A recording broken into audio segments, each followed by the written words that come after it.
Hello friends. Next अपन देखेंगे mums की regarding. ठीक है ना। अपन जो भी इन्फेक्शियस डिजीज है तो अपन वन बाय वन देख रहे हैं, जैसे अपन diphtheria, chickenpox, measles, rubella, ये सब देखिए। तो अब नेक्स्ट देखेंगे मम्स की रिगार्डिंग। ठीक है ना। मम्स क्या है? एक्यूट वायरल इन्फेक्शन है जो आरएनए वायरस होता है। ठीक है ना। मम्स वायरस आरएनए वायरस होता है। ठीक है ना। और ये कौन सी फैमिली से बिलोंग करता है? पैरामिक्सो विरिडी फैमिली से बिलोंग करता है। ठीक है। इसकी वजह से मोस्ट कॉमनली क्या कौन से सिस्टम को अफेक्ट करता है? ग्लैंड्यूलर सिस्टम को अफेक्ट करता है बॉडी में, या नर्वस सिस्टम को अफेक्ट करता है। ठीक है। ग्लैंड्यूलर में मोस्ट कॉमनली कौन सी ग्लैंड को? पैरोटिड ग्लैंड को मोस्ट कॉमनली अफेक्ट करता है। तो अपन को पता होना चाहिए कि मम्स में मम्स का इन्फेक्शन हो जाए तो अपने बॉडी में सबसे पहले क्या कौन से पार्ट है उसको अफेक्ट करेगा। ठीक है। तो पैरोटिड ग्लैंड को अफेक्ट करेगा तो वहां पे क्या होगा? Non superlative enlargement and tenderness of the parotid gland. ठीक है ना। इसमें एक ग्लैंड को भी इन्वॉल्वमेंट हो सकता है, दोनों पैरोटिड ग्लैंड का भी इन्वॉल्वमेंट हो सकता है। उसमें टेंडरनेस प्रेजेंट रहेगी प्लस नॉन सुपरेटिव इनलार्जमेंट होता है। फिर नेक्स्ट देखेंगे इसकी एपिडेमियोलॉजी के एजेंट फैक्टर कौन है। ठीक है ना। तो पॉजिटिव एजेंट की बात देखें तो सिंगल स्टैंडर्ड आरएनए वायरस है ये, तो कौन सी फैमिली से बिलोंग करता है? पैरामिक्सो विरिडी फैमिली से बिलोंग करता है। इंक्यूबेशन पीरियड की बात करें तो इसका 14 टू 18 डेज हो गया। और सोर्स ऑफ इन्फेक्शन की बात करें तो केसेस एंड सब क्लिनिकल केसेस। ठीक है ना। ये दोनों सोर्स ऑफ इन्फेक्शन का काम करते हैं। इसमें भी कैरियर एब्सेंट होते हैं, और सब क्लिनिकल केसेस कितने परसेंट होते हैं? 30 टू 40% सब क्लिनिकल केसेज होते हैं। मोड ऑफ ट्रांसमिशन की बात करें तो ड्रॉपलेट इन्फेक्शन के थ्रू ट्रांसमिट होता है। और पीरियड ऑफ कम्युनिकेबिलिटी की बात करें तो इसमें रेसेज है वो रेसेज नहीं होते, इसमें ग्लैंडुलर इन्वॉल्वमेंट होता है। ठीक है ना। अपन को ये पता होना चाहिए कि इसमें रेसेज नहीं होते हैं। तो सिम्टम अपीयर होते हैं उसके 4 to 6 day before and 1 week after तक ये डिजीज जो है वो कम्युनिकेबल होता है। इसकी अपन सेकेंडरी अटैक रेट की बात करें तो कितनी होती है? 85%। ठीक है। तो ये अपनी इसकी सेकेंडरी अटैक रेट होगी। नेक्स्ट देखेंगे अपन इसका होस्ट फैक्टर की रिगार्डिंग। ठीक है। तो होस्ट फैक्टर में सबसे पहले अपन क्या देखते हैं? Age group. ये कौन सी age group most commonly affected होती है? 5 to 9 ईयर एज ग्रुप है वो मोस्ट कॉमनली अफेक्ट होती है। यदि ससेप्टेबल पर्सन है तो कौन सी किसी भी एज में अफेक्ट हो सकता है? Most commonly 5 to 9 year age group है वो अफेक्टेड होती है मम्स इन्फेक्शन से। फिर अपन जेंडर की बात करें तो दोनों मेल और female both gender equally affected होता है। और डिजीज यदि अडल्ट एज ग्रुप में हो तो वो डिजीज की सीवियरिटी है वो ज़्यादा होती है। ठीक है ना, compare to the children age group. फिर अपन इम्यूनिटी की बात करें तो एक attack one time infection life long immunity provide करता है, प्लस मेटरनल एंटीबॉडी होती है वो अब 6 मंथ तक अपन को प्रोटेक्ट करती है। कोई भी इन्फेक्शन हो उसमें मेटरनल एंटीबॉडी है वो हर अपन को 6 मंथ तक ही प्रोटेक्ट करती है। उसके बाद अपन को इम्यूनाइजेशन के थ्रू प्रोटेक्शन क्रिएट करना पड़ता है। फिर अपन इन्वायरमेंटल फैक्टर देखें तो ये मम्स है वो एंडेमिक है वर्ल्ड वाइड, और विंटर या स्प्रिंग सीजन में इसका केसेज जब इंक्रीज होते हैं। इसके एपिडेमिक की बात करें तो एपिडेमिक के लिए सबसे मोस्ट कॉमन फैक्टर क्या है? Over crowding. ठीक है ना। ओवर क्राउडिंग की वजह से एपिडेमिक आने के चांसेस है वो हाईली इंक्रीज होते हैं। ठीक है ना। फिर अपन नेक्स्ट देखेंगे इसकी कैरेक्टरिस्टिक है क्लिनिकल प्रॉपर्टी के बारे में कि क्लिनिकल फीचर क्या है इसके। तो सबसे पहले अपन कौन सी स्टेज है? प्रोड्रोम स्टेज, जिसमें मेलाइज होगा, फीवर, हेडेक, ठीक है ना, मसल पेन, शॉर्ट थ्रोट, ये बेसिक बेसिक जो भी है वो सिम्टम आएंगे। प्लस फिर होगा नेक्स्ट इसमें ग्लैंडुलर इन्वॉल्वमेंट होगा। ठीक है ना। जिसमें पैरोटिड ग्लैंड इन्वॉल्वमेंट हो सकती है, एक हो सकती है या दोनों ग्लैंड इन्वॉल्वमेंट हो सकती है, एक या दोनों हो सकती है। ठीक है ना। और पैरोटिड ग्लैंड के साथ साथ पैरोटिड ग्लैंड तो मोस्ट कॉमन इन्वॉल्व होगी होगी, और उसके साथ साथ प्लस माइनस सब मैंडिबुलर या सब लिग्वल ग्लैंड है वो भी इन्वॉल्व हो सकती है। तो इसमें क्या होगा? पेन प्लस स्वेलिंग प्रेजेंट होगी, जो भी ग्लैंड इन्वॉल्व होगी इसमें पेन और स्वेलिंग प्रेजेंट होगी। ठीक है ना। और सबसे मोस्ट टिपिकल साइन होते हैं, ठीक है ना, जो मम्स के होते हैं जिसमें पैरोटिड ग्लैंड इन्वॉल्व होती है, जिसकी वजह से अपन को माउथ ओपनिंग करेंगे तो स्टिफनेस फील होगा अपन को, प्लस ईयर एक हमेशा प्रेजेंट होगा। ठीक है ना। ये दो कंडीशन प्रेजेंट है, प्लस पैरोटिड ग्लैंड में पेन और स्वेलिंग है, जिसका मीन्स जो पैरोटिड ग्लैंड का जो इन्फेक्शन है वो मम्स की वजह से हुआ है। फिर अपन देखेंगे कोर्स इसका। ठीक है ना। तो इसमें देखें तो फीवर है, कॉन्स्टिट्यूशन सिस्टम है, ठीक है ना, वो 3 to 5 डेज तक अपीयर रहते हैं। ठीक है ना। इसके जो ड्यूरेशन होता है कितना होता है? 3 to 5 डेज, और स्वेलिंग होती है वो 1 से 2 वीक में सबसाइड हो जाती है। ठीक है ना, कि एक बार अपने कॉन्स्टिट्यूशनल सिम्टम है वो 3 से 5 दिन में सबसाइड हो जाएंगे, उसके बाद स्वेलिंग रहेगी, वो उसको थोड़ा सबसाइड होने में ज़्यादा समय लगता है। फिर अपन सब क्लिनिकल इन्फेक्शन की बात करें तो पहले देख चुके कि 30 to 40% केसेज होते हैं वो सब क्लिनिकल, जिनमें सब इन्फेक्शन होता है, जिसमें सब क्लिनिकल इन्फेक्शन प्रेजेंट होता है 30 to 40% पॉपुलेशन में। फिर अपन बात करें डायग्नोसिस की। ठीक है ना, तो डायग्नोसिस कैसे कर सकते हैं, यूजुअली क्लिनिकली करेंगे। कैसे कि अपन पैरोटिड ग्लैंड देखेंगे।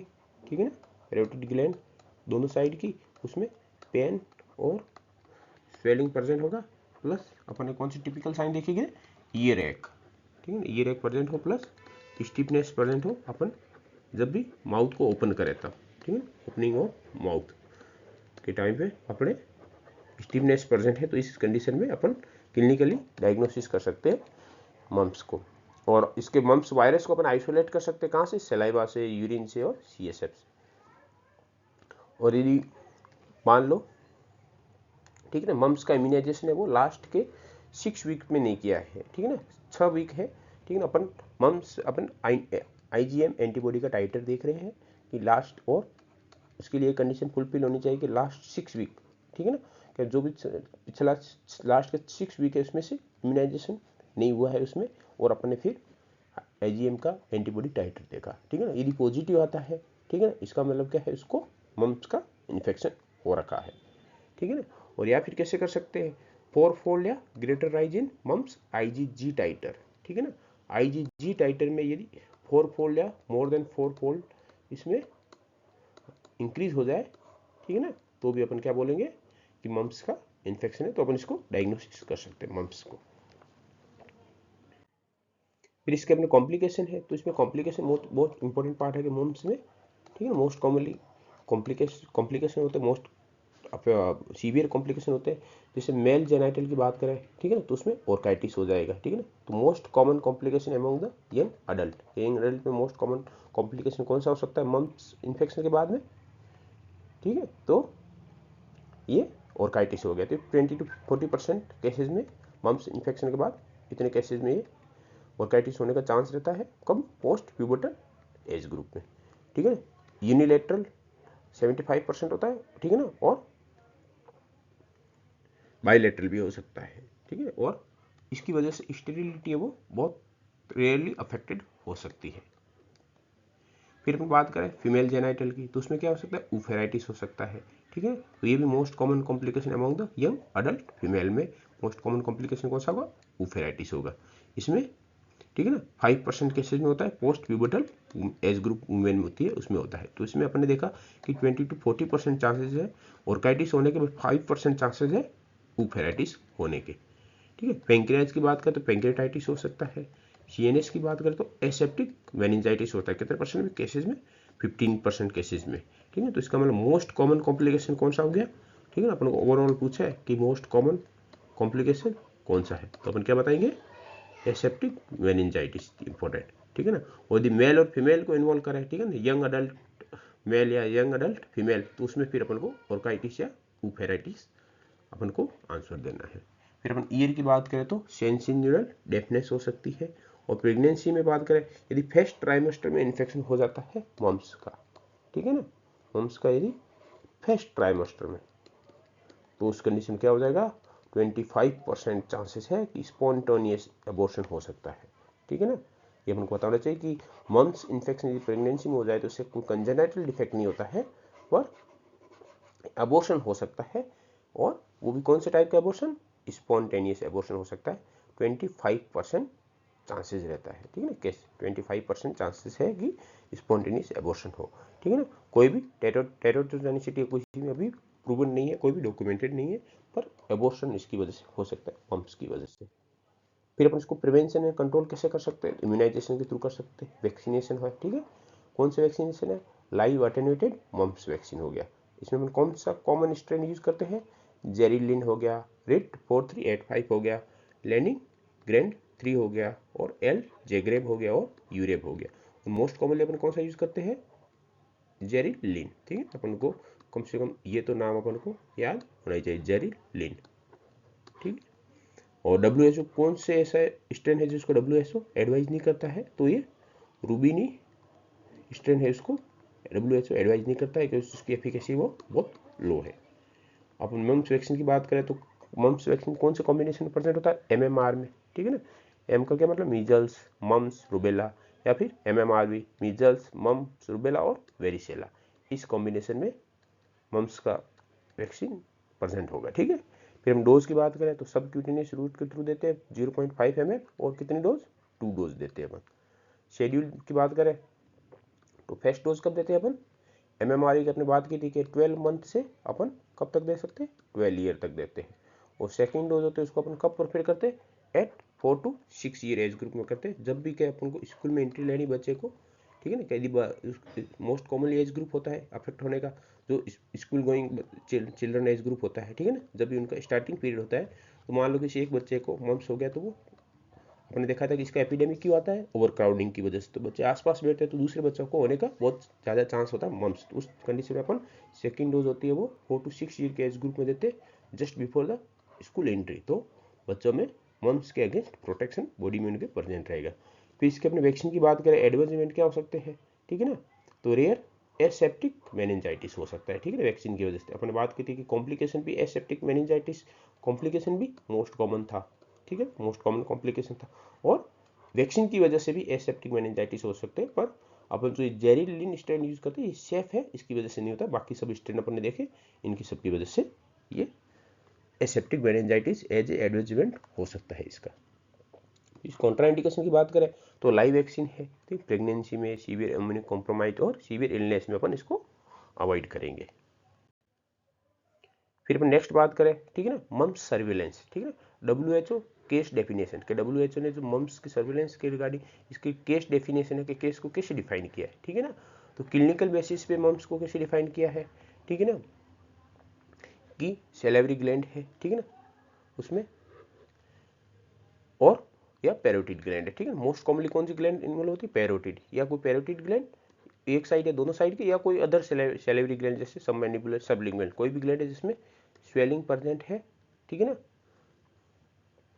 यूनिलेटरल या बाइलेटरल, प्लस टेंडरनेस प्रेजेंट है कितने टाइम से, 2 या मोर देन 2 डेज से, ठीक है ना।